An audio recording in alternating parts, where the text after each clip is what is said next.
শীত পড়ে গেছে আর টমেটোর চাটনি তৈরির জন্য আমি নিয়ে নিয়েছি ফালি ফালি করে কেটে রাখা টমেটো, আদা কুচি, খেজুর, আমসত্ত্ব, কাজু, কিশমিশ আর নিয়ে নিয়েছি চিলি ফ্লেক্স। এবার কড়াই গরম করে তাতে সর্ষের তেল দিয়ে তার মধ্যে দিয়ে দিচ্ছি পাঁচফোড়ন, হলুদ, লবণ, চিলি ফ্লেক্স আর আদা কুচি।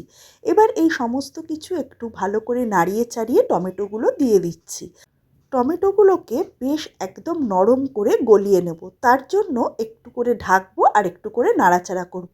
টমেটোগুলো বেশ গলে গেছে আর এর থেকে বেশ জলও ছেড়ে দিয়েছে। এবার আমি এখানে আমসত্ত্ব, খেজুর, কিশমিশ, কাজু এগুলো সব দিয়ে দিলাম। টমেটোগুলোর সাথে এগুলোকেও ভালো করে নাড়াচাড়া করে ঢেকে গলিয়ে নেব। দেখেন বেশ একদম গলে গেছে। এবার আমি এর মধ্যে দিয়ে দিচ্ছি পরিমাণ মতো চিনি।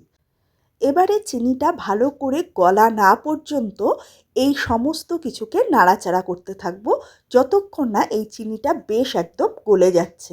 দেখেন চিনি গলে বেশ একদম আঠালো হয়ে এসছে টমেটোর চাটনিটা।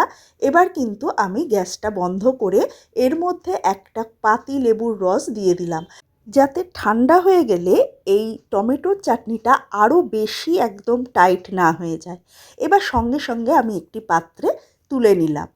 দেখেই বুঝতে পারছেন কত সুন্দর এই টমেটোর চাটনিটা হয়েছে। খেতে দুর্দান্ত হয়েছিল। যে কোনো অনুষ্ঠান বাড়িকে হার মানিয়ে দেবে এই টমেটোর চাটনি।